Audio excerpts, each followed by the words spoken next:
Bismillahirrahmanirrahim. Assalamualaikum warahmatullahi wabarakatuh. Selamat datang ke channel YouTube Dunia Zakir. Hari ini kita nak sembang lagi tentang keris, iaitu keris anak alang dan keris alang tarung. Baik, di hadapan kita ada dua bilah keris. Satu anak alang saiz kecil, satu lagi saiz besar, saiz tarung, tapi kita panggil dia keris alang. Baik, kita masuk sejarah keris alang. Untuk keris anak alang ni saiz 9 inci atau 10 inci. Keris ini dipakai oleh anak-anak raja ataupun anak-anak sultan, atau keturunan-keturunan atau kerabat-kerabat sultan yang ada pangkat-pangkat. Atau juga mengikut beberapa negeri ada yang pakai menandakan dia tu orang-orang yang berpangkat, seperti perwakilan daripada ataupun pelantikan raja kepada mereka ada pangkat, seperti datuk, seperti orang kaya Mahabijaya, contoh nama-nama pangkat yang diberi oleh sultan. Maka sultan menghadiahkan mereka keris anak alang. Untuk keris alang tarung ataupun keris alang saiz panjang sedikit dan besar sedikit, 15 inci, 16 inci, 17 inci, keris alang. Sebab dia bersaiz keris tarung, jadi saya panggil dia keris alang tarung. Itu dipakai oleh oleh pembesar ataupun orang berpangkat yang menjaga keselamatan negara, juga orang yang ditugaskan untuk menjatuhkan hukuman. Jadi orang yang memakai keris alang tarung ni, dia bawa, biasanya dia polis ataupun dia temenggung yang menjaga keamanan negara, menjaga keamanan negeri itu. Jadi sultan menghadiahkan dia keris alang tarung sebagai tanda kekuasaan ataupun pangkat yang ada pada dia.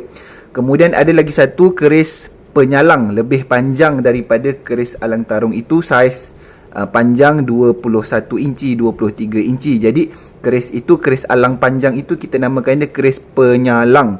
Jadi keris penyalang ini adalah keris yang digunakan oleh Algojo untuk menjatuhkan hukuman mati kepada pesalah. Jadi hukuman itu, keris itu digunakan sebagai hukuman mati, dicocok, ditikam di tulang serangka bahu, tembus hingga ke jantung, tembus hingga ke organ-organ dalaman sehingga ke usus dan buah pinggang, kemudian ditarik semula dan ditutup lubang itu dengan kapas atau kain. Menjatuhkan hukuman tanpa mencacatkan bahagian luaran pesalah tersebut. Baik, kita terus masuk kepada kesenian keris anak alang dan keris alang tarung. Baik, kita mulakan dengan keris anak alang. Yang kecil ni kita panggil anak alang. Jadi saiz dia dalam 10 inci atau sejengkal lebih, ataupun orang kata sejengkal setengah. Jadi kebiasaannya pakaian dia, sarung dia yang ada pada keris anak alang atau keris alang ni adalah sari bulan. Okey. Bentuk dia seperti anak bulan ataupun bulan sabit. Jadi kita panggil sarung ini sarung sari bulan. Buntut kebiasaannya buntut lipas ataupun bulat macam ni. Okey. Jadi kebiasaannya juga keris alang atau keris anak alang dipakaikan dengan hulu yang berbentuk tapak kuda. Yang ni kita ada bentuk di depan kita ni, hulu tapak kuda berbentuk bunga kancing baju. Ini bahan daripada tanduk kerbau warna hitam berukir. Jadi ada beberapa ukiran. Kemudian pendokok gelugur telur ikan. Bahan daripada besi standard steel tahan karat. Okey. Jadi kita masuk bilah anak alang. Bilah anak alang dia tak ada lekuk, dia tak ada lok, dia mesti lurus sahaja. Bilah dia rata ataupun bilah dia membulat. Okey, kemudian yang penting sekali, dia tak ada akut, dia rata. Dia tak ada akut ataupun panggil akut bisu. Dia tiada akut. Kemudian dia ada satu titik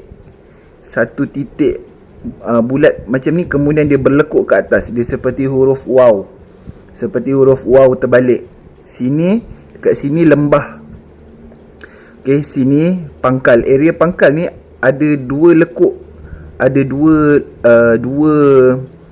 lurah kanan dan kiri. Lurah tu jauh. Okey, boleh nampak lurah dia. Ni lurah satu depan, lurah belakang.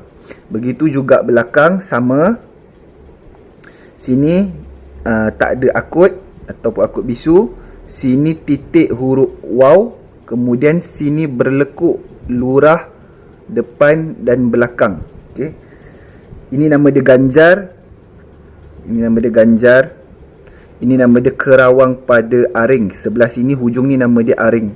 Tengok dari depan bentuk kepala cicak, leher cicak, lekuk ni. Lekuk ni leher cicak. Sini badan cicak. Sini ekor cicak. Okey. Ini adalah bentuk kesenian keris alang, keris anak alang. Dia mesti tak ada, dia mesti tidak berlekuk, tidak berlok. Dia lurus, dia tak ada akut, dia ada bentuk waw, dia ada lurah kanan dan kiri. Ini berbentuk sedikit pamor ataupun campuran daripada pelbagai besi tu menjadi corak-corak pada permukaan bilah keris anak alang ini.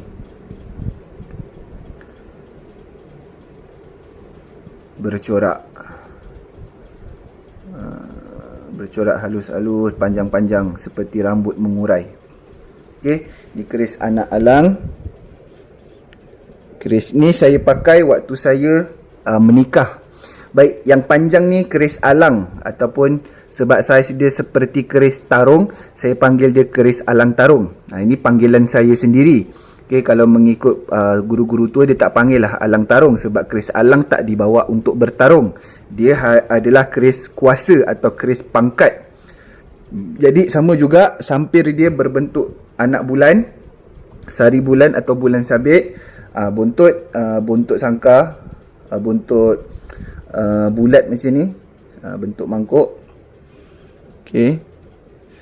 Okey, hulu pun sama. Hulu kebiasaannya, hulu keris alang, hulunya adalah hulu tapak kuda. Yang ini hulu tapak kuda bunga kancing baju. Bulat ni seperti kancing baju. Yang ini pendokok tembaga tudung saji. Okey, bentuknya sama, cuma saiznya panjang 15 inci dan lebih besar sedikit. Nombor 1, sini ganjar dia. Tengok ganjar. Sini aring, sini kerawang pada aring. Kerawang ni ada bentuk 3, bentuk bunga-bunga tu. Nama dia kerawang. Kemudian dia tak ada akut gajah, dia mesti rata kat sini. Dia tak ada akut gajah. Kemudian ada titik huruf waw. Jadi dia terus beralur, berlurah sedikit, berlekuk sedikit di depan dan belakang, ada 2 kanan dan kiri. Jadi nak kenal dia mesti ada lurah ni, ada line ni. Ada line kanan kiri ni. Okey, sama juga sebelah side sini, sama bentuk dia, ada titik waw, ada lorek kanan dan kiri kat sini. Okey, sini kerawang, sini aring, ni ganja dia, tak ada akut. Tengok bentuk cicak ni, kepala cicak nampak 3 segi bentuk kepala cicak. Yang ini lekuk ni leher cicak, dekat tempat puting ni badan cicak, yang ini ekor cicak. Kemudian bilah dia membulat, tak ada apa-apa lekuk, tak ada apa-apa lurah, tak ada apa-apa dada tumah, membulat daripada pangkal sampai ke hujung. Yang ini badan dia, yang ini tuntung. Kanan dan kiri mata. Okey, tengok daripada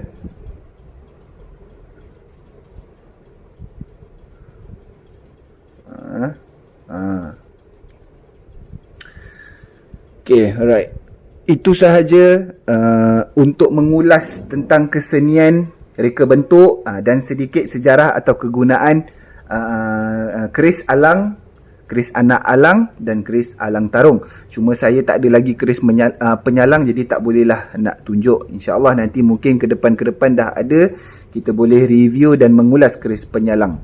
Baik, semoga bermanfaat. Terima kasih kerana menonton. Kita akan berjumpa lagi di video-video saya yang seterusnya, insya-Allah. Assalamualaikum warahmatullahi wabarakatuh.